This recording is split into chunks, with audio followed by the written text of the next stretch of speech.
بسم اللہ الرحمن الرحیم۔ السلام علیکم، ویلکم ٹو مہم کہانی۔ اگر آپ نے ابھی تک چینل کو سبسکرائب نہیں کیا تو پلیز چینل کو سبسکرائب کر دیجیے۔ چلتے ہیں ناول کی طرف۔ وہ مہندی لگاتی لڑکی کو دیکھنے لگی جو بہت مہارت سے زرگل کے ہاتھوں پر مہندی کے نقش و نگار بنا رہی تھی۔ آپ کو بھی لگانی ہے؟ زرگل نے زرغون سے پوچھا۔ نہیں یار، مجھے نہیں پسند یہ مہندی لگانا، وہ بے تاثر لہجے میں بولی۔ پھر وہ چونکی تھی جب اسٹیج پر آتے بخت کو دیکھا تھا۔ اس کے ساتھ آغا جی بھی تھے۔ اصلان بخت نے زرگل کے سر پر ہاتھ رکھ کے اس کے ہاتھ پر بہت سے 5,000 کے کئی نوٹ رکھے تھے۔ بھائی یہ سب کیا ہے؟ زرگل نے خفگی سے پوچھا۔ تمہارا شگن، ایک بھائی ہی پہلے بہن کو مہندی والے دن شگن دیتا ہے تو کیا زرگل میری بہن نہیں ہے؟ وہ اس کے سر پر ہاتھ رکھتا ہوا نرم لہجے میں بولا تھا، جس پر زرگل کی آنکھوں میں موٹے موٹے آنسو تیرتے ہوئے اس کے گالوں پر بکھرے تھے۔ ڈونٹ ویپ بچے، خوش رہو۔ وہ پھر سے اس کے سر پر شفقت سے ہاتھ رکھ کر بنا کسی کو بھی دیکھے اسٹیج سے اتر گیا۔ زرش اور سنبل نے حیرت سے بخت کو دیکھا تھا۔ زرغون کی گود میں حنا آ کر بیٹھی تھی۔ یہ کون تھا جو ابھی گیا ہے؟ زرگل کی نند نے جلدی سے زرگل سے پوچھا تھا۔ حنا اور زرغون نے ایک ساتھ اس لڑکی کو دیکھا۔ خاقان ماموں کی بیٹی اصلان بخت ہے، جواب ملیحہ نے دیا تھا۔ اوہ، کیا یہ شادی شدہ ہے؟ بخت کی پرسنالٹی سے امپریس ہوتی وہ اس سے پوچھنے لگی تھی۔ حنا اور زرغون نے ایک ساتھ اس فیشنیبل لڑکی کو گھورا۔ ہاں جی، خیر سے شادی شدہ اور ایک بیٹی کے باپ ہیں۔ کچھ اور جاننا ہے تو مجھ سے پوچھ لیں، میں ان کی بیوی اور یہ ان کی بیٹی ہے، زرغون نے جل کر کہا تھا، جس پر زرگل کی نند ہکا بکا ہوتی زرغون اور حنا کو دیکھنے لگی تھی۔ حنا نے مسکرا کر زرغون کے سرخ چہرے کو دیکھا تھا۔ مما مجھے مہندی لگوانی ہے، حنا نے ماں سے فرمائش کی تھی۔ زرش نے چونک کر اپنی بیٹی کو دیکھا، دل میں حسرت سی جاگی تھی۔ ہاں لگواتی ہوں، مالا آنٹی لگوا لیں پہلے، زرغون نے اس کے گرد باہوں کے حصار بناتے ہوئے کہا۔ حنا مما کے پاس آؤ، زرش نے بے ساختہ اسے پکارا تھا۔ حنا سمیت سب نے ہی زرش کو حیرت سے دیکھا تھا۔ وہ تو اپنی بیٹی کو مخاطب تک نہیں کرتی تھی تو پھر آج کیسے اسے خود بلایا تھا؟ حنا نے چونک کر زرش کو دیکھا، پھر زرغون کو۔ زرغون نے سر ہلا کر جانے کی اجازت دی۔ حنا ایک دم سے اس کی گود سے اتری تھی، جس پر زرش فخر سے مسکرائی تھی۔ حنا زرش کے قریب سے گزرتی ہوئی اپنے بابا کے پاس بھاگ گئی تھی۔ زرش نے پل میں حنا کو دیکھا تھا، پھر اپنی خالی گود کو۔ آدھی رات تک مہندی کا فنکشن چلا تھا۔ زرغون کمرے میں آتے ہی بیڈ پر آنکھیں موند گئی تھی۔ اف، تھک گئی میں تو، وہ سر دباتی ہوئی بڑبڑائی تھی۔ تبھی بخت روم میں آیا۔ واسکٹ اتار کر وہ کبرڈ میں رکھتا۔ جب وہ رکا، ہائے اللہ یہ درد! وہ تیز قدموں سے اس کی طرف آیا تھا جو پیٹ پر ہاتھ رکھے ہوئے تھی۔ کیا ہوا؟ وہ حیرت سے پوچھنے لگا تھا کہ ابھی تو وہ باہر چنگی بھلی تھی۔ پیٹ میں درد ہے، وہ کہتے ہی کراہی۔ واٹ؟ لیکن تمہارے چہرے سے تو نہیں لگتا تمہیں پیٹ میں درد ہے، وہ تیکھے لہجے میں بولا۔ ابھی آہستہ پین ہے، ہائے اب تیز ہو گئی ہے۔ کہتے ہی وہ پھر سے کراہی تھی، جس پر وہ چونکا تھا۔ اوف، ناقابل برداشت درد ہے۔ پاپا، مما، ہائے یہ درد! وہ کرا رہی تھی بلکہ واویلا کر رہی تھی۔ میڈیسن دیتا ہوں، آرام آ جائے گا، وہ کہتے ہی کبرڈ کی طرف بڑھا۔ نہیں آئے گا آرام، وہ ایک دم سے بولی تھی۔ وہ حیرت سے پلٹا۔ کیوں نہیں آئے گا آرام؟ وہ مشکوک نظروں سے اسے دیکھتا ہوا بولا۔ وہ میرا مطلب ہے زیادہ درد ہو تو آرام کیسے آئے گا؟ میرے لیے کاڑھا بنا کر لائیں۔ وہ پھر سے پیٹ پر ہاتھ رکھتی کراہ کر کہتی۔ بیڈ پر لیٹ گئی اور وہ کچھ دور کھڑا اس کے وجود کو دیکھتا کاڑھا بنانے چلا گیا۔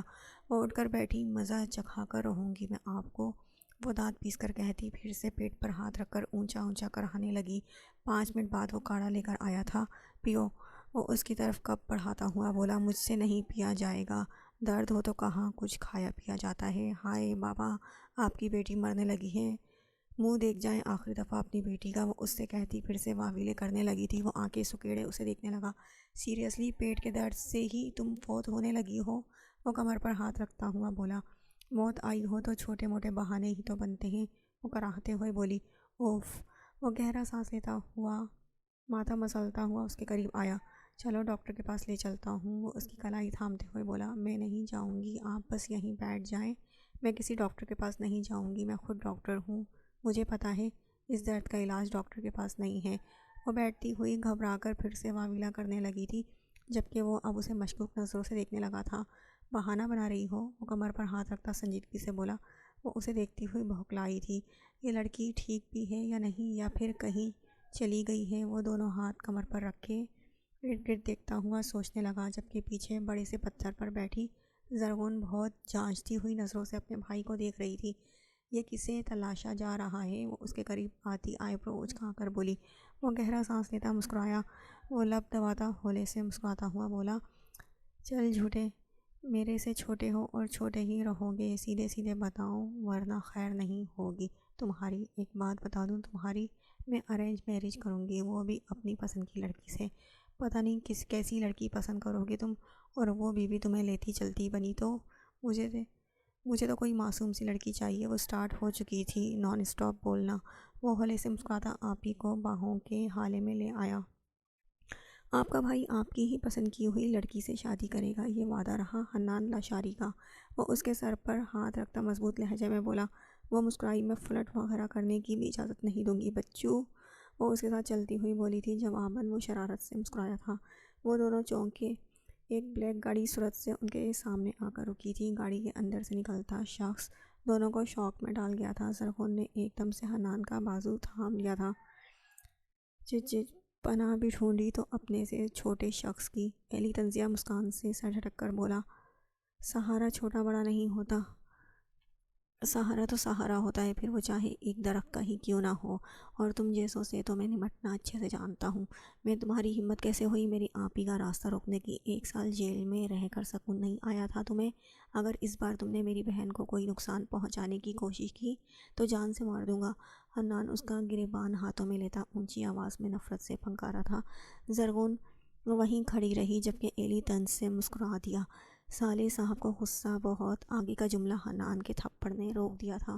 یو باسٹرڈ، تم لاتوں کے بھوت ہو، باتوں کے نہیں، وہ اسے تھپڑ مارتا چلایا تھا، جس پر ایلی نے بھی اس پر مکہ تانا تھا۔ اب وہ دونوں ایک دوسرے سے لڑ رہے تھے۔ زرغون منہ پر ہاتھ رکھ کے شوق سے نکلتی ہوئی ہنی کی طرف دوڑی تھی۔ ایلی کو دھکا دیتی وہ اپنے بھائی کے ساتھ آ کھڑی ہوئی تھی۔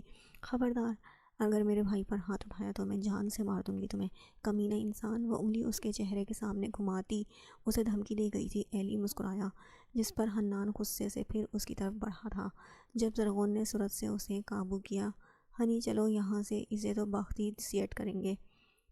زرغون اس کے ہاتھ میں پسٹل دیکھ کر اپنے بھائی کو کھینچتی ہوئی بولی، اسے تو میں بھی سیٹ کر سکتا ہوں، آپ بس چھوڑ دیں مجھے۔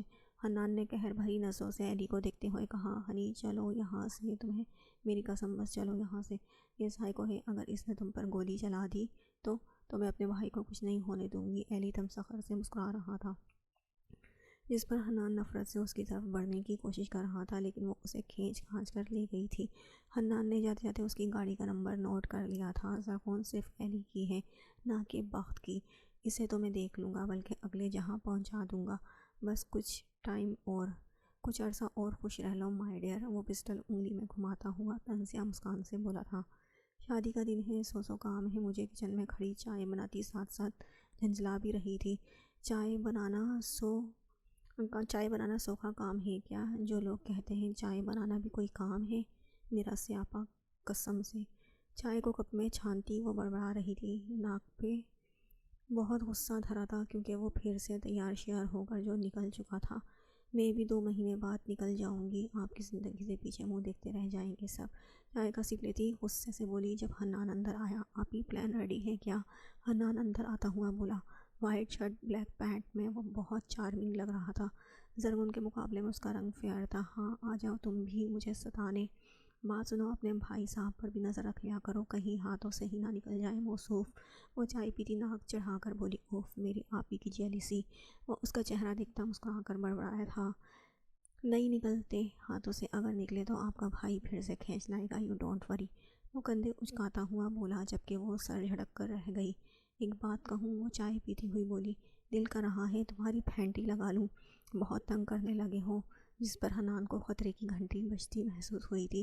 وہ فوراً کچن سے باہر نکلا تھا جبکہ وہ پیچھے نخوت سے سر جھٹکتی ہوئی چائے پینے لگی تھی۔ دماغ خراب کر کے رکھتے ہیں سب نے، ایک معصوم جان ہے میری، وہ کپ شیلف پر رکھتی ہوئی بولی۔ زرغون کو ہال میں لے جا کر ثاقب کے ساتھ بٹھایا گیا تھا۔ قیام کل سے کمرے میں بند تھا، اسے کھانا کھلانے کی شہلا نے بہت کوشش کی لیکن اس نے دروازہ ہی نہیں کھولا تھا۔ زرغون ٹی پنک کلر کے لہنگے میں تھی، بھاری میک اپ، بھاری جیولری میں وہ بہت حسین لگ رہی تھی۔ وہ سادہ رہتی تھی اس لیے تو اس پر خوب روپ آیا تھا۔ سر جھکائے وہ سافٹ سی بیٹھی تھی، تبھی وہ مولوی صاحب آیا تھا جس نے زرغون اور بخت کا نکاح پڑھایا تھا۔ مولوی کی نظریں ارد گرد بھٹک رہی تھی جیسے کسی کی تلاش میں ہو۔ مولوی جی نکاح شروع کریں، منیب صاحب نے بسم اللہ کرنے کو کہا۔ مولوی جی رجسٹر کھولے، نکاح کے کلمات پڑھنے لگے تھے۔ ایک منٹ مولوی، اتنی جلدی بھی کیا ہے؟ ہال میں سے آتی بلند آواز پر سب اس لڑکی کو دیکھنے لگے تھے جو برقع پہنے ہوئے تھی۔ نقاب میں سے صرف آنکھیں ہی نظر آ رہی تھی جن میں بہت گہرا کاجل ڈالا ہوا تھا۔ وہ لڑکی دھیمے دھیمے قدموں سے اسٹیج پر چڑھی تھی۔ مولوی جی نکاح پڑھوانے کی بہت جلدی ہے کیا آپ کو؟ پتلی سی آواز تھی اس لڑکی کی لیکن سخت۔ سب نے حیرت سے اس لڑکی کو دیکھا تھا۔ مولوی جی نکاح پڑھوانے کی بہت جلدی رہتی ہے آپ کو؟ اسٹیج پر چڑھتی وہ لڑکی کچھ غصے سے بولی تھی جس پر مولوی سمیت سب نے اسے چونک کر دیکھا۔ لڑکی کون ہو تم؟ بخت نے آئی برو جھکا کر پوچھا۔ تو ثاقب بتائیں گے میں کون ہوں۔ ثاقب بتاؤ نا میں کون ہوں تمہاری؟ وہ ثاقب کے قریب آتی بہت غصے سے بولی تھی۔ وائٹ شیروانی پہنے ثاقب جو بہت غرور سے بیٹھا تھا اس لڑکی کے تیکھے لب و لہجے پر چونک کر اسے دیکھنے لگا تھا۔ سجیلا مامی ایک دم سے صوفے سے کھڑی ہوئیں۔ یہ لڑکی یہ کیا بکواس کر رہی ہو؟ میرا بیٹے کا تجھ سے کیا واسطہ ہے؟ ہاں وہ کیا جانے تم کون ہو؟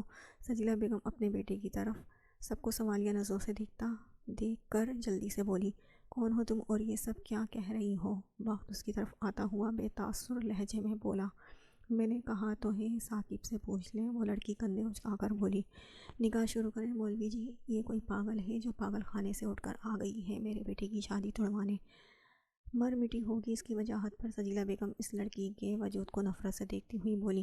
زرگل نے ہونٹ بھینج کر آنکھوں میں آئے آنسو بہت ضبط سے روکے تھے۔ کیا مطلب نکاح شروع کریں؟ میں کوئی پاگل نہیں ہوں ساسو ماں جی، یہ بتائیں ذرا، بیوی کی اجازت کے بغیر شوہر دوسری شادی کر سکتا ہے؟ مولوی جی آپ ہی بتائیں۔ وہ لڑکی غصے سے بولتی ہوئی مولوی جی کے پاس آئی جو پھر سے نکاح کا رجسٹر کھول چکے تھے۔ مولوی نے حیرت سے اس لڑکی کو دیکھا، پھر نفی میں سر ہلا کر باقی گھر والوں کو دیکھنے لگے جبکہ باقی سب شوق سے ثاقب اور اس کے گھر والوں کو دیکھ رہے تھے۔ ایک تو ان کے خاندان میں جب بھی کوئی شادی ہوتی ہے تو ڈرامہ لازمی ہوتا ہے۔ ایک عورت اپنے ساتھ بیٹھی عورت سے بولی تھی جس نے تعصب سے ہاں میں سر ہلایا، جھوٹ بول رہی ہے یہ لڑکی، میں تو اسے جانتا تک نہیں۔ ثاقب حیرت سے بولا، میں کوئی جھوٹ نہیں بولتی، میں جو کہہ رہی ہوں سچ بول رہی ہوں۔ اس نے مجھ سے نکاح کیا، پھر نکاح نامہ بھی اپنے پاس رکھ لیا۔ میں نے بھی کہہ دیا کہ میں تو اس پر بھروسہ کرتی تھی، مجھے کیا پتہ تھا یہ دھوکہ دے رہا ہے مجھے۔ ہائے اللہ میں کیا کروں گی، میرا تو تیرے علاوہ کوئی اور ہے بھی نہیں۔ وہ بولتی ہوئی اسٹیج پر بیٹھ کر رونے لگی تھی جس پر سب نے پریشانی سے اس روتی ہوئی لڑکی کو دیکھا۔ پھر ثاقب کو جو شوق سے بت بنا اپنی ماں بہنوں کو دیکھ رہا تھا۔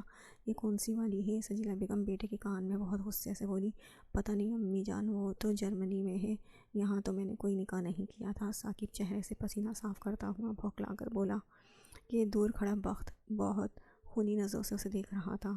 یہ لڑکی شکل دکھاؤ ذرا ہمیں، اور نکاح نامہ نہیں ہے تو کوئی تصویر ہی دکھا دو۔ سنبل بی بی چیئر سے اٹھتی ہوئی غصے سے بولی کہ وہ شوہر کی نظریں خود پر محسوس کر رہی تھی جن میں غصہ واضح تھا۔ جی میں پردہ کرتی ہوں غیر مردوں سے اور ہمارے ہاں تصویر وغیرہ بھی نہیں بنائی جاتی، لیکن ان کی اور میری ایک تصویر ہے، رکیے میں دکھاتی ہوں آپ کو۔ وہ لڑکی جھٹ سے کھڑی ہوتی اپنے تھیلے جیسے بیگ ٹٹولنے لگی تھی۔ بہت جدوجہد کے بعد بیگ سے ایک تصویر برآمد ہو چکی تھی۔ اس لڑکی نے شوں شوں کرتے ہوئے وہ تصویر سنبل بی بی کی طرف بڑھائی تھی جو انہوں نے گھبرا کر پکڑی۔ تصویر میں ایک لڑکی تھی جو بہت خوبصورت تھی اور ساتھ ثاقب تھا جو بہت پیار سے اس لڑکی کو دیکھ رہا تھا۔ انہوں نے شوق سے ثاقب کو دیکھا تھا جس کی شکل رونے والی ہو گئی تھی۔ ماموں صاحب سر تھام کر چیئر پر بیٹھ گئے تھے کہ اس لڑکے نے انہیں شروع سے ہی بہت پریشان کر کے رکھا ہوا تھا۔ بخت نے تصویر ان کے ہاتھ سے پکڑ کر اس لڑکی کو بہت غور سے دیکھا جو اس کے دیکھنے پر مولوی کو دیکھنے لگی تھی۔ وہ پھر سے لڑکی کو دیکھنے لگا، چہرے پر سنجیدگی سی چھا گئی تھی۔ اس کے ہاتھ سے باری باری سب تصویر پکڑ کر دیکھتے جا رہے تھے، یہ تصویر جھوٹی ہے۔ ثاقب کی والدہ نے غصے سے اس لڑکی کی طرف بڑھتے ہوئے کہا، اتارو برقع۔ وہ پھنکاری تھی اس لڑکی پر، وہ بھاگ کر بخت کے پیچھے ہوئی تھی۔ چہرہ کیوں نہیں دکھا رہی تم؟ جب تک چہرہ نہیں دکھاؤ گی ہم کیسے مان لیں یہ لڑکی تم ہی ہو؟ سنبل بی بی بھی میدان میں اتری۔ وہ گھبرا کر بخت کو دیکھنے لگی جو بے تاثر چہرے سے آغا جی کو کوئی اشارہ کر رہا تھا۔ سجیلا ہماری بیٹی فالتو نہیں جو ہم ایسے ہی بیاہ دیں، ارے ہمارے خاندان میں رشتوں کی کمی نہیں تھی، ہم نے تو سنبل بہو کی بات کی لاج رکھی، ورنہ کہاں ہماری زرگل اور کہاں یہ ثاقب، ہمیں یہ رشتہ منظور نہیں۔ بس بات ختم، آقا جی حتمی لہجے میں کہتے ہوئے چیئر پر بیٹھ گئے تھے۔ آقا جی بالکل ٹھیک کہہ رہے ہیں، آپ لوگ اپنی بارات لے کر جائیں، ہمیں نہیں منظور یہ رشتہ جس کے کریکٹر میں جھول ہو۔ میری بیٹی پاک صاف کردار کی ہے، ہمیں اس کے لیے کوئی ایسا لڑکا چاہیے۔ منیب صاحب بہت غصے سے بولے، جس پر سجیلہ بیگم کو بہت غصہ چڑھا تھا۔ ثاقب تو اس لڑکی کو غصے میں گھورے جا رہا تھا۔ سنبل، اگر ہماری بے عزتی ہی کروانی تھی تو کیا ضرورت تھی یہ سب ڈرامہ کرنے کی؟ ارے کوئی بھی ایسے کہہ دے گا تو آپ لوگ ایسا کریں گے ہمارے ساتھ؟ مجھے تو لگتا ہے آپ لوگوں کو کسی ایسے موقع کی ہی تلاش تھی۔ سجیلہ بیگم غصے سے بیگ کندھے پر رکھتی ہوئی بولی، بھابھی میری بات تو سنیں۔ منیب، آپ لوگ سمجھیں، ثاقب ایسا نہیں ہے۔ سنبل بیگم بے بسی سے بولی۔ زرگل کے چہرے پر مطمئن سی تاثرات چھا گئے تھے۔ رہنے دو بیوی، پہلے تو میرا خیال تھا تمہاری بڑی بیٹی کی شادی اپنے بھائی کے بیٹے سے کروا دوں گی، اب گھر پر ہی رکھو دونوں بیٹیوں کو۔ ارے لڑکوں کو لڑکیوں کی کمی نہیں ہوتی، یہ تو لڑکیوں والے ہی دھکے کھاتے ہیں۔ ہمارے گھر پہ قدم مت رکھنا سنبل بیوی، جو کرنا تھا تم نے کر دیا۔ سجیلہ بیگم نخوت سے کہتے ہوئے ثاقب کی کلائی پکڑتی اس لڑکی کے پاس آئیں۔ وہ گھبرا کر پیچھے ہٹنے ہی والی تھی جب سجیلہ نے اس کی کلائی کو ہاتھ میں لیا۔ چلو میرے ساتھ، اب کہاں بھاگنے کی تیاری ہے تمہاری؟ سجیلہ بیگم نے اسے سامنے لاتی ہوئی غصے سے بولی، میں کیوں آپ لوگوں کے ساتھ جاؤں؟ اگر آپ لوگوں نے مجھے راستے میں ہی جان سے مار کر پھینک دیا یا پھر میرے منہ پر تیزاب پھینک دیا تو میں تو اپنی جان کے معاملے میں کوئی رسک نہیں لوں گی، چاہے جو مرضی کر لیں۔ وہ لڑکی گھبرا کر پتلی آواز میں کہتی ہوئی اپنی کلائی چھڑانے لگی تھی۔ ساتھ تو تمہیں چلنا ہی ہوگا، ثاقب نے بھی پھنکار کر کہا۔ یہ کیا تماشا ہے؟ جب لڑکی تم لوگوں کے ساتھ نہیں جانا چاہتی تو زبردستی کیوں کر رہے ہو؟ اس کے ساتھ حنان اچانک سے ہی سامنے آتا سنجیدگی سے بولا۔ بخت حنان اور اس لڑکی کو دیکھتا پاس پڑی چیئر پر بیٹھا، بڑا ریلیکس ہو کر بیٹھا تھا۔ تم کون ہوتے ہو میاں، ہمارے معاملے میں دور ہو۔ اور سنبل بیوی، اب تمہاری بیٹی کو بھی کوئی بیانے نہیں آئے گا، پہلے بڑی بیٹی تھی، اب چھوٹی کو بھی بٹھا کر رکھو۔ میری بد دعا ہے، جو تم نے ہماری بے عزتی کی ہے اس کا صلہ تمہیں ضرور ملے گا۔ سجیلہ بیگم پھر سے اپنی نند پر برسی۔ بھلا ایسی معصوم لڑکی ان لوگوں کو کہاں ملنی تھی؟ انہیں تو بس یہی غم کھائے جا رہا تھا۔ کیوں، آپ کوئی ولی اللہ ہیں جو آپ کی بد دعا لگنے لگی؟ وہ لڑکی سرعت سے بولی، لیکن پھر خود کی چلتی زبان کو کوس کر رہ گئی۔ تھپڑ مار کر منہ لال کر دوں گی تمہارا، سمجھی؟ تمہارے لیے اچھا ہوگا ہمارے ساتھ چلو، ورنہ بہت برا انجام ہوگا تمہارا۔ نہیں جائے گی، جو کرنا ہی کر لیں آپ لوگ، حنان نے بے لچک لہجے میں کہا تھا، جبکہ باقی سب لوگ پریشانی سے ان کی طرف دیکھے جا رہے تھے۔ آغا جی اور خاقان صاحب منیب کو تسلی دے رہے تھے جو پریشان تھے۔ زرگل کے پاس بیٹھی ہوئی تھی، چہرہ پر سپاٹ تاثرات تھے۔ کیوں میاں، تم کون ہوتے ہو؟ میرے بیٹے کی بیوی ہے تو ساتھ ہی جائے گی نا، یا تم رکھو گے اسے اپنے پاس؟ سجیلہ بیگم نے نفرت سے پوچھا تھا، جس پر بخت ایک دم سے کھڑا ہوا۔ ایک منٹ میں مجھے یہاں سے آپ سب چلتے نظر آئیں، ورنہ لحاظ نہیں کروں گا میں آپ کا بیٹا نہیں، مجھے آپ کا بیٹا نہیں پسند اپنی بہن کے لیے۔ اگر یہ لڑکی جھوٹی بھی ہے تو پھر بھی میں آپ لوگ اپنی بہن کے لیے نہیں پسند کروں گا۔ نکل جائیں اور اب کبھی یہاں کا رخ مت کریے گا۔ بخت صرف ایک بار موقع دیتا ہے، بار بار نہیں، وہ سخت لہجے میں بولا تھا، جس پر وہ لڑکی بھی تھوڑا ڈر گئی تھی۔ حنان گہری سانس لیتا مسکرایا۔ اب اسے کوئی ڈر نہیں تھا، اس کے ساتھ اس کا بھائی جو تھا۔ میں بھی دیکھوں گی کہ اب کون زرگل کو بیانے آئے گا، اور میری آتی ہے یہاں جوتی۔ ارے میرے بیٹے نے ایک نہیں دو شادیاں کر رکھی ہیں جرمن میں، جاؤ جو کرنا ہی کر لو، ہماری بلا سے آیا بڑا دھمکی دینے والا۔ چلو جی، آپ کو ہی اپنی بہن کے گھر رشتہ داری کا شوق چڑھا ہوا تھا، اتر چڑھا ہوگا۔ وہ جاہلانہ انداز میں غرور سے بولتی ہوئی چلتی بنی۔ پیچھے پیچھے سب باراتی بھی چلے گئے تھے، اب گھر والے اور کچھ مہمان رہ گئے تھے۔ اب سب اس لڑکی کو دیکھ رہے تھے جو جلدی سے وہاں سے نکلنے ہی لگی تھی جب اسے ٹھوکر لگی تھی اور وہ سرعت سے نیچے گری۔ ہائے اللہ، وہ کراہی تھی۔ حنان بھاگتا ہوا اس کے قریب بیٹھا، چہرے پر پریشانی تھی۔ وہ اسے اٹھاتا ہوا کھڑا ہوا جب بخت کو اپنی طرف طنز سے دیکھنا پایا۔ شکریہ بھائی اٹھانے کے لیے، وہ لڑکی حنان سے کہتی ہوئی آگے بڑھی۔ جب رکی، سامنے ہی اعظم صاحب آ گئے تھے۔ نقاب اتارو بیٹا جی، کیونکہ مجھے کمرے میں بند کر کے یہاں بھاگ آئی تھی، کیونکہ میں اپنی بیٹی کا منصوبہ سن لیا تھا۔ اعظم صاحب طنز سے بولے، ان کے ساتھ خیام بھی تھا، وہی تو انہیں کمرے سے باہر نکال کر لایا تھا، وہ فون بھی ان کا چرا لائی تھی۔ سب کو اپنی طرف حیرت سے دیکھتا دیکھ کر وہ تھوک نکلتی ہوئی سب کو ایک ایک نظر دیکھنے لگی۔ انکل جی، میں تو کوئی اور ہوں، آپ کو غلط فہمی ہوئی ہے، میں چلتی ہوں، اللہ حافظ، زندگی رہی تو پھر ملاقات ہوگی، وہ جلدی سے کہتی ہوئی بھاگی تھی۔ جب بخت نے اس کی کلائی پکڑ کر اسے ایک دم سے اپنے سامنے کیا، وہ بہت آہستہ سے اس کا نقاب اس کے چہرے سے ہٹا گیا۔ سب شوق سے اسے دیکھ رہے تھے۔ وہ بیچارگی سے مسکرائی۔ مولوی جی جھٹکے سے اپنی جگہ سے کھڑے ہوئے تھے۔ مم، میرا تو کوئی قصور نہیں ہے، یہ پلان تو حنان کا تھا، میں نے تو صرف پاپا کو کمرے میں بند کیا تھا، وہ بھی حنان کے کہنے پر، میں تو معصوم ہوں، اتنا کہاں سوچ سکتا ہے میرا بیچارہ سا دماغ۔ وہ سنجیدگی سے سر جھکائے ہوئے بولی تھی۔ حنان نے گھبرا کر آپی کو زور سے کندھا مارا، جس پر زرغون نے اسے بیچارگی سے دیکھا۔ یہ کیا طریقہ تھا؟ تم لوگوں کو شرم نہ آئی؟ میری بیٹی کی زندگی سے کھیلتے ہوئے تم دونوں نے میری بیٹی کی زندگی خراب کر دی۔ خاندان والے سو باتیں بنائیں گے میری بیٹی کے متعلق۔ سنبل بی بی ان پر غصہ ہوتی ہوئی پھنکاری۔ وہ دونوں بہن بھائی ایک دوسرے کو دیکھتے ہوئے پھر بخت کو دیکھنے لگے تھے۔ آغا جی پیشانی مسلتے ہوئے ان کو دیکھ رہے تھے۔ خیام دور کھڑا تھا، نظریں جھکائے، وہ جوتے کی نوک سے زمین کھرچ رہا تھا۔ ہائے ہائے، میری تو دونوں بیٹیوں کی ہی قسمت ماڑی تھی، وہ واویلا کرنے لگی تھی۔ چپ رہو تم، جو ہوا اس کی ذمہ دار تم خود ہو، تم نے خود دونوں بیٹیوں کی زندگی خراب کی ہے، کسی اور کو الزام مت دو۔ منیب صاحب صوفے سے کھڑے ہوتے ہوئے سرد لہجے میں بولے۔ زرگل نے بہتے آنسو صورت سے صاف کیے۔ ہاں میں ہوں ذمہ دار، بھلا کون ماں چاہے گی اپنی بیٹیوں کی زندگی خراب کرنے کا؟ ہماری تو قسمت ہی خراب ہے، رہی صحیح کسر اس زرگون بی بی نے پوری کر دی۔ سنبل بی بی صوفے پر ایک دم سے بیٹھتی روتی ہوئی بولی تھی۔ باقی دیورانیاں جٹھانیاں پریشانی سے بیٹھی ہوئی تھی۔ کس نے چاہا تھا یہ ہو؟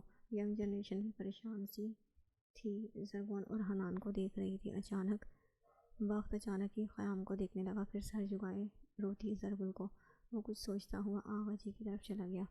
ان کے قریب بیٹھتا وہ ان سے دھیمے میں کچھ بات چیت کرنے لگا تھا، پھر اس نے شیلا پھپھو کو بھی اپنے پاس بلا لیا تھا۔ مولوی جی کبھی کبھی نظریں اٹھا کر زرغون کو دیکھ لیتے، جو پریشانی سے اپنے باپ کو دیکھ رہی تھی۔ باپ دونوں کو سخت نظروں سے دیکھتے ہوئے ڈانٹ رہے تھے۔ یہ کیا تماشا، یہ کیا کوئی تماشا تھا جہاں تم نے اپنی ایکٹنگ کے جوہر دکھانے چلے آئے؟ دفعہ ہو جاؤ تم دونوں، میری نظروں کے سامنے سے کسی سے نظر ملانے کے قابل نہیں چھوڑا تم دونوں نے۔ وہ بہت غصے سے دونوں کو ڈانٹ رہے تھے۔ اس بار معاف کر دیں، آئندہ ایسا نہیں ہوگا، نہ ہی ہم آپ کو کمرے میں بند کریں گے، زرغون نے مناتے ہوئے بیچارگی سے کہا۔ برقع ابھی بھی پہنا ہوا تھا، بس نقاب اتر چکا تھا میڈم کا۔ چپ رہو دونوں، آواز نہ آئے تم دونوں کی مجھے، ابھی تو تم دونوں کو اندر جا کر سیدھا کرتا ہوں۔ وہ ان دونوں کو دھمکی دیتے ہوئے آقا جی کی طرف چلے گئے۔ اب کیا ہوگا آپی؟ حنان نے پریشانی سے بولا۔ جو منظور خدا ہوگا، ہمارا کیا قصور، یہ سب تو ایسے ہی لکھا تھا۔ وہ اپنے بھائی کو تسلی دیتی اپنی طرف دیکھتے مولوی کو گھور کر رہ گئی۔ اس گاؤں میں یہ چھچورا مولوی ہی رہ گیا تھا نکاح پڑھوانے والا؟ مجھ میں پتہ نہیں کون سے ہیرے لگے ہیں جو مجھے ہی دیکھتا رہتا ہے۔ وہ مولوی کو دیکھتی غصے سے بڑھائی، جبکہ مولوی صورت سے نظریں جھکاتا ہوا کھڑا ہوتا جانے لگا تھا جب بخت کی آواز پر رکا۔ مولوی جی نکاح پڑھانے کے بعد جائیے گا، وہ کھڑا ہوتا ہوا بولا، جس پر سب نے ہی حیرت سے اسے دیکھا۔ نکاح؟ مگر کس کا؟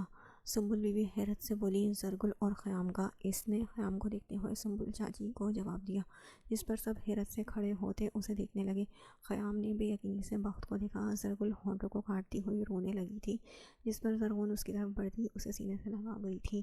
بھائی کیا آپ میرے بیٹے کو اپنی بیٹی کے لائق سمجھتے ہیں؟ اگر سمجھتے ہیں تو میری جھولی میں زرگل کو ڈال دیں، آپ کی بہن پر آپ کا یہ بہت بڑا احسان ہوگا۔ شیلا بھائی کے آگے دوپٹہ پھیلاتی ہوئی بھرائے ہوئے لہجے میں بولی تھی، جس پر منیب لاشاری اپنی بہن کو گلے لگا گئے تھے۔ سنبل بی بی پیچوتاب کھاتی رہ گئی، بھلا ان کے پاس اپنا تھا ہی کیا جو وہ اپنی بیٹی کو ان کے بیٹے کو سونپ دیتی، لیکن وہ جانتی تھی اس بار ان کی کوئی نہیں سنے گا۔ وہ دونوں ماں بیٹی فقط جلتی بھنتی رہ گئی تھی۔ اوف پلیز ایموشنل سین مت کریٹ کریں ٹینشن والے ماحول میں۔ زرغون سب کی آنکھوں میں آنسو دیکھ کر جلدی سے بولی۔ بخت نے بہت ترچھی نظروں سے اسے دیکھا تھا۔ زرغل بچے، کیا آپ کو اپنے باپ کا فیصلہ منظور ہے؟ منیب صاحب زرگل کو کندھے سے تھامتے ہوئے پیار سے بولے۔ زرگل بھرائی آنکھوں سے اپنے باپ کے شفیق سینے سے لگ گئی تھی۔ خیام کو حنان تھام کر زرگل کے ساتھ بٹھا چکا تھا۔ خیام کے چہرے پر انگنت رنگ بکھر چکے تھے۔ کچھ ہی دیر میں نکاح کا فریضہ سر انجام دے دیا گیا تھا۔ آپ خوش تو ہیں؟ بخت ناشادی کے ساتھ مولوی جاتے ہوئے اس کے قریب رکتا ہوا بولا۔ اگر نہ خوش ہوئی تو طلاق دلوا دیں گے کیا؟ مولوی ہو مولوی ہی رہو، یہ چچوری حرکتیں چھوڑ دو ورنہ کوئی نکاح نہیں پڑھوائے گا آپ سے، وہ بیزاری سے کہتی ہوئی حنان کی طرف چلی گئی تھی۔ بھلائی کا تو زمانہ ہی نہیں رہا، مولوی بڑبڑاتا ہوا منہ بسور کر رہ گیا۔ زرگل کا صرف نکاح ہی کیا تھا، رخصتی 2 ماہ بعد دے پائی تھی۔ سب کام نپٹاتے رات کے 10 بج چکے تھے۔ وہ ڈرتے ڈرتے کمرے میں آئی تھی۔ کمرہ خالی دیکھ کر وہ خوشی سے گہری سانس خارج کرتی واش روم کی طرف بھاگنے ہی لگی تھی، جب اسٹڈی روم سے باہر آتا اذلان بخت اس کی کلائی ہاتھ میں لیتا اسے اپنے قریب کھینچ گیا تھا۔ وہ ڈر سے چیخ مار کر رہ گئی، جس پر اذلان بخت نے اس کے ہونٹوں پر صورت سے ہاتھ رکھا۔ بڑی بڑی آنکھوں میں حیرانگی لیے اسے ساکت کھڑی دیکھتی رہی، کیونکہ بخت کا ہاتھ اس کی کمر کے گرد تھا۔ آج کیا تماشا کریٹ کیا تم نے؟ وہ سرد لہجے میں بولا۔ میں نے تو کچھ نہیں کیا، ساری غلطی تو ہنی کی تھی۔ وہ اس کا ہاتھ اپنے ہونٹوں سے ہٹاتی ہوئی مصنوعی معصومیت سے بولی۔ سیریسلی تم تو بہت معصوم ہو، تم کہاں کچھ کرتی ہو، جو کرتا ہے وہ خود بخود ہو جاتا ہے نا؟ وہ سرد لہجے میں اسے اپنے قریب کرتا ہوا بولا تھا۔ ٹھیک کہہ رہے ہیں آپ، مجھ سے سب کچھ خود بخود ہو جاتا ہے، میں جان بوجھ کر کچھ نہیں کرتی۔ وہ سر جھٹک کر تعصب سے بولی، جس پر وہ تیکھی نظروں سے اسے دیکھتا اپنے اور قریب کھینچ گیا۔ کیونکہ بیوی بننے کی ایکٹنگ تم مجھے سیدھے طریقے سے بتا دیتی تو میں کوئی نہ کوئی حل ڈھونڈ لیتا۔ تم جانتی ہو یہ کتنا بڑا رسک تھا، آخر تم کب بڑی ہوگی؟ وہ زج ہوتا ہوا بولا۔ حنان کا پلان تھا، میں تو خواہ مخواہ ہی پھنس گئی۔ ایسے بھی جو ہوا اچھا ہی ہوا، میں نے ایسا ہی سوچا تھا، اور وہ شادی شدہ بھی تھا۔ ہماری زرگل میں کیا کمی تھی جو اس کے ساتھ بیاہ دیتے؟ وہ برے لوگ تھے بس۔ پھر ہم نے طے کر لیا یہ نکاح تو کسی صورت نہیں ہونے دیں گے۔ پاپا نے میری اور ہنی کی ساری گفتگو سن لی تھی، وہ ہمیں ڈانٹتے باہر جانے لگے تھے، جس پر ہم نے انہیں لاک کر دیا۔ وہ سر جھکائے شرمندگی سے بولی، ساتھ ساتھ اس کا ہاتھ بھی کمر سے ہٹانے کی جدوجہد جاری تھی، لیکن اذلان بخت بنا اس کی کوشش کو کوئی اہمیت دیے تیکھی نظروں سے اسے دیکھتا رہا۔ شرم نہیں آئی تھی چاچو کو لاک کرتے ہوئے؟ وہ سنجیدگی سے بولا تھا۔ آئی تھی، لیکن ہم نے کون سا انہیں لاک اپ میں بند کر لیا تھا، روم میں تھے نا، وہ بس جا کر انہیں کھولنے ہی والی تھی۔ وہ منمناتے ہوئے شرمندگی سے بولی، کیوں کہا تم نے کہ تم اس کی بیوی ہو؟ تم کچھ اور بھی تو کہہ سکتی تھی۔ وہ اس کے نقوش دیکھتا ہوا دھیمے سے بولا تھا۔ تو اور کیا کہتی کہ میں آپ کی گرل فرینڈ ہوں، پلیز اس سے شادی نہ کریں، مجھ سے کر لیں۔ وہ ناک چڑھا کر بولی، شٹ اپ زرغون، بولنے سے پہلے کچھ سوچ بھی لیا کرو۔ وہ غصہ ہوا تھا اس پر۔ زرغون نے زبردستی اس کا ہاتھ اپنی کمر سے ہٹایا۔ آپ کے ساتھ مسئلہ کیا ہے؟ ہر وقت غصہ کر کے کسی دن غصے کے مریض بن جائیں گے۔ ڈاکٹر کی ہدایات کو سنجیدگی سے لینا چاہیے مسٹر۔ ویسے ایک بات کہوں، آسٹریلیا میں میرا ایک دوست تھا شینی، وہ آپ کی ہی طرح غصہ کرتا تھا، پھر ایک دن اسے پیار ہو گیا اور وہ پیار کا مریض بن گیا۔ آپ بھی غصہ کم کیا کریں، یہ نہ ہو آپ بھی غصے کے بجائے پیار کے مریض بن جائیں۔ وہ شرٹس کی سلیوز کونیوں تک موڑتی ہوئی لاپرواہی سے بولی، جبکہ وہ سر دائیں بائیں ہلاتا اسے دیکھتا رہ گیا تھا۔ وہ منہ بسورتی ہوئی واش روم میں بھاگ گئی تھی۔ ذرا اور رکتی تو کوئی اور الزام لگا دینا تھا اس نے اس بیچاری پر، یہ لڑکی شاید ہی کبھی بڑی ہوگی۔ وہ واش روم کے بند دروازے کو دیکھتا ہوا بڑبڑایا تھا۔ بخت نے پیار سے اس کا سر ہلایا۔ فاطمہ پہلے سے کافی کمزور ہو گئی تھی، ڈاکٹر نے اسے ٹینشن لینے سے منع کیا تھا۔ اپنے بھائی کے گھر جانا ہے میری گڑیا نے، وہ چمچ سے اس کے منہ میں سوپ ڈالتا پیار سے بولا تھا، جس پر فاطمہ نے حیرت سے اپنے بھائی کو دیکھا تھا۔ وہ دھیمے سے مسکراتی سر ہلا گئی تھی۔ میں آپ کے ساتھ، زرغون بھابھی کے ساتھ اور ہنا کے ساتھ رہنا چاہتی ہوں، تھک چکی ہوں ہاسٹل میں رہ کر۔ عبداللہ بھائی بہت اچھے ہیں، بلکہ ان کی ساری فیملی بہت اچھی ہے، لیکن مجھے اپنے بھائی کے ساتھ رہنا ہے، اپنے حقیقی رشتہ داروں کے ساتھ رہنا ہے۔ وہ بھائی کے ہاتھ پکڑتی ہوئی دھندلائی نظروں سے بولی۔ بخت گہری سانس لیتا اس کا سر پیار سے چومتا آنکھوں میں آئی نمی پی گیا۔ زرغون کو کڈنیپ کر لو، بہت آزاد رہ لیا اس نے، اب اور نہیں۔ ایلی نے بہت غصے سے کہا تھا اپنے ساتھی کو، اوکے باس، کام ہو جائے گا، کیونکہ کام بہت رسکی ہے تو میں پیمنٹ اپنی مرضی سے لوں گا۔ اس آدمی نے سنجیدگی سے ایلی کو باور کروایا، تمہیں تمہاری مانگ سے زیادہ رقم ملے گی، اب جاؤ اور اپنا کام کرو۔ ایلی پسٹل کو کھولتا ہوا مسکراتا ہوا بولا۔ زرگل لان میں بیٹھی تھی، جب اپنی طرف آتے خیام کو دیکھ کر وہ ایک دم سے کھڑی ہوتی اندر جانے لگی تھی۔ جب خیام ایک دم سے اس کے سامنے آیا، زر کیا معاف نہیں کرو گی؟ وہ بہت پیار اور ندامت سے بولا۔ کیوں معاف کروں میں آپ کو؟ ہاں کیا آپ نے یہ رشتہ ہونے سے روکا تھا یا پھر میری شادی ہونے سے روکی تھی؟ وہ تو بھلا ہو ان بہن بھائی کا، آپ پر رہتی تو اب تک رخصت ہو چکی ہوتی ثاقب کے ساتھ۔ وہ چیخ کر روتی ہوئی بولی تھی، مجھے میری ماں کے جڑے ہوئے ہاتھ باندھ گئے تھے زرگل، ورنہ خیام بزدل تو نہیں تھا۔ چاچی نے مما کو بہت واضح کہہ دیا تھا، اگر یہاں رہنا ہے تو رہو، لیکن میری بیٹی کے بارے میں ایسا سوچنا بھی مت، ورنہ تمہارے بیٹے کو اس کے ماموں کی نظروں میں گرا دوں گی۔ میں تو نہیں ڈرتا تھا، لیکن امی میرے آگے ہاتھ جوڑ گئی تھی، میں اپنی ماں کی گستاخی نہیں کر سکتا تھا۔ خیام گہری سانس لیتا ہوا بولا، جس پر زرگل روتی ہوئی وہاں سے بھاگ گئی تھی۔ خیام ہونٹ بھینچے وہیں کھڑا رہ گیا۔ دل پر مت لیں، ٹھیک ہو جائے گی، ابھی غصہ ہے، جب غصہ اترے گا تو ٹھیک ہو جائے گی۔ اوپر سے دادی اماں بنی زرخون کی آواز آئی تھی۔ خیام نے چونک کر سر اٹھا کر اوپر دیکھا، جہاں وہ چائے کا کپ پکڑے اس سے ہی مخاطب تھی۔ خیام ہلکا سا مسکرایا، جواباً زرخون بھی مسکرائی، لیکن پھر مسکراہٹ سمٹی تھی۔ گاڑی سے نکلتی شخصیت کو دیکھ کر بخت پیار سے اسے کندھے سے پکڑ کر گاڑی سے نکال رہا تھا۔ وہ منہ کھولے حیرت سے انہیں دیکھتی ہوئی نیچے کی طرف بھاگی۔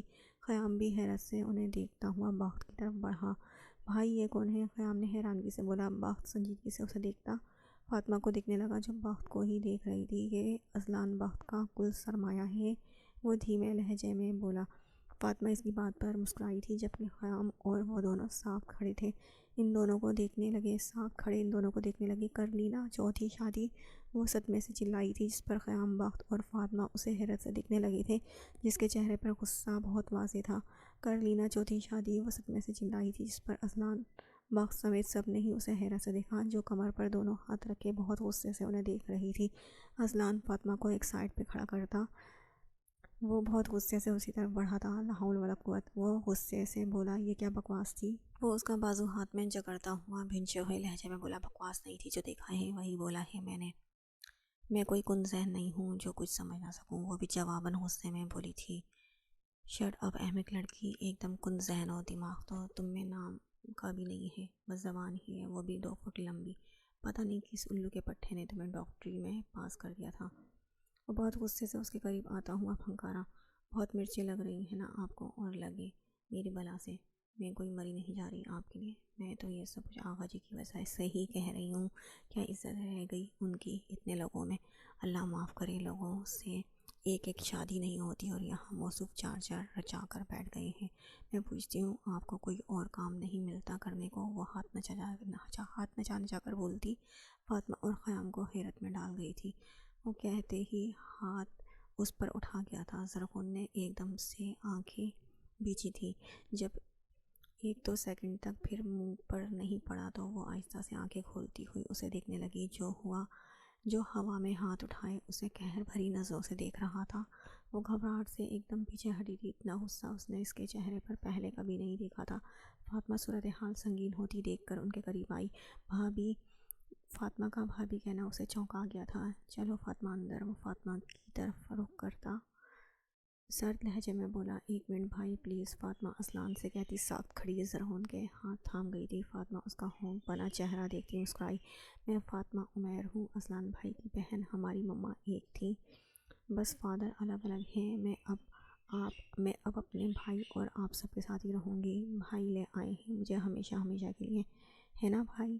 وہ زرخون سے بولتی ہوئی آخر میں اذلان سے پوچھنے لگی تھی، ہاں میری گڑیا، اب تم اپنے بھائی کے پاس ہی رہو گی؟ وہ اسے کندھوں سے تھام کر اندر لے جاتا ہوا نرم لہجے میں بولا۔ زرخون نے حیرت سے خیام کو دیکھا۔ یہ کیا تھا؟ کیا میں کوئی خواب دیکھ رہی ہوں؟ خیام سے پوچھنے لگی۔ نہیں، آپ حقیقت میں دیکھ رہی ہیں۔ ویسے میں بھی حیران ہوں آپ کی طرح، میں بھی انجان تھا، لیکن کیا خاقان ماموں یا باقی گھر والے اذلان بھائی کی بہن کو ایکسیپٹ کریں گے؟ مجھے لگتا ہے ہرگز نہیں، وہ ایسا نہیں کریں گے۔ خیام پریشانی سے بولا، وہ کیوں ایکسیپٹ نہیں کریں گے؟ فاطمہ تو ان کی بہن ہے نا؟ وہ حیرت سے بولی، ہاں لیکن اسٹیپ سسٹر، خاقان ماموں یہ ہرگز برداشت نہیں کریں گے کہ ان کی پہلی بیوی کی اولاد اس کے گھر میں رہے۔ مجھے تو ڈر لگ رہا ہے۔ خیام اندر کی طرف قدم بڑھاتا ہوا تشویش سے بولا، جبکہ وہ اس کی باتوں کو غور سے سنتی ہوئی ہونٹ کاٹتی رہ گئی۔ اب کس منہ سے فاطمہ کا سامنا کرے گی وہ؟ دوپٹے کا پلو ہاتھ میں بھیجتی ہوئی وہ اندر کی طرف بڑھی۔ فاطمہ صوفے پر بیٹھی تھی، جبکہ گود میں ہنا تھی۔ بخت اسے دیکھتا غصے سے اٹھ کر کمرے میں چلا گیا تھا۔ وہ منہ ہی منہ میں بڑبڑاتی ہوئی فاطمہ کے پاس بیٹھی تھی۔ مما، بابا کہتے ہیں، فاطمہ آنٹی میری پھپھو ہیں، وہ زرخون سے اشتیاق سے بولی۔ جو بے چارگی سے مسکرائی تھی۔ بھابھی آپ پریشان نہ ہوں، بھائی آپ سے جلدی صلح کر لیں گے۔ فاطمہ اسے پریشان دیکھ کر بولی۔ وہ الجھن سے فاطمہ کے پاس بیٹھی۔ فاطمہ تم تو عبداللہ بھائی کی بہن تھی نا، تو پھر اذلان کیسے؟ مجھے تو کچھ سمجھ میں نہیں آ رہا۔ زرگل نے کہا تھا عبداللہ بھائی کی بہن سے اذلان کا نکاح ہوا تھا، یہ سب کیا ہے؟ وہ الجھن سے بولتی ہوئی فاطمہ کو دیکھنے لگی جس کے چہرے پر دکھ کے تاثرات چھائے تھے۔ بھابھی میں بہت چھوٹی تھی جب میرے ابو کی ڈیتھ ہو گئی تھی۔ مما اور ان کی لو میرج تھی۔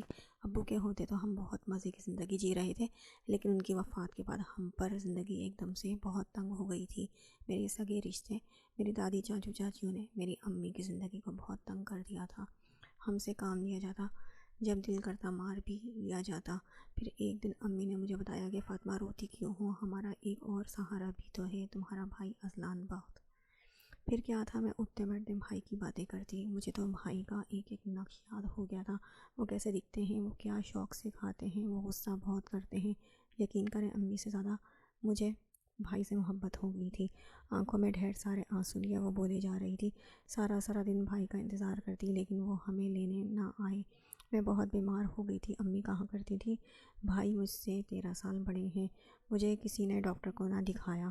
امی نے ان کی بہت منتیں کی، لیکن وہ سنگ دل لوگ تھے، ان پر ہمارے آنسوؤں کا کوئی اثر نہیں ہوتا تھا۔ امی بھی بیمار رہنے لگی تھی۔ پھر ایک دن اچانک سے ہی میری آنکھوں کو قرار سا آ گیا، بھائی کو اپنے دروازے میں کھڑا دیکھ کر۔ میری ماں کی پرچھائی تھی، وہ کیسے نہ پہچانتی انہیں۔ جھٹ سے ان کے سینے سے لگی، پھر بہت روئی، اتنا کہ بس دل کیا کہ روتی جاؤں، چپ ہی نہ کروں۔ بھائی بہت مشکل سے امی سے مل پائے، ان لالچی لوگوں کو کچھ پیسے دیے، پھر انہوں نے بھائی کو امی سے ملنے دیا۔ امی اپنے آخری سانسوں میں تھی، شاید اللہ نے میری امی کے آخری وقت میں میرے بھائی کا دیدار کروانا تھا۔ بھائی سے امی نے معافی مانگی، بھائی نے معاف کر دیا کہ وہ ان کی ماں تھی۔ وہ چاہے دنیا کے لیے بد کردار تھی، اچھی عورت نہ تھی، لیکن وہ ہمارے لیے ہماری ماں تھی۔ ہمیں دنیا کی اچھی عورت وہی نظر آتی تھی۔ امی نے بھائی کو کہہ دیا کہ وہ مجھے اپنے ساتھ رکھ لیں۔ ان کی وفات کے بعد فاطمہ کا اذلان بخت کے بغیر اور کوئی سہارا نہ تھا۔ میں تو اپنے بھائی کی دیوانی تھی۔ وہ جب دھیمے سے بات کرتے میں دیکھے جاتی تھی، مجھے اس کے سامنے دنیا کی ہر چیز ہیچ لگتی تھی۔ وہ سر جھکائے بولے جا رہی تھی، آنکھوں میں آنسو تھے، اس چہرے پر درد۔ بھائی امی کو ہسپتال لے گئے۔ امی ایک دن زندہ رہیں، پھر ابو کے پاس چلی گئی اپنی فاطمہ کو چھوڑ کر۔ بھائی نے مجھے ایک ماہ اپنے پاس شہر میں رکھا، پھر ان کے دوست عبداللہ بھائی نے کہا وہ فاطمہ کو اپنے گھر رکھ لیں گے۔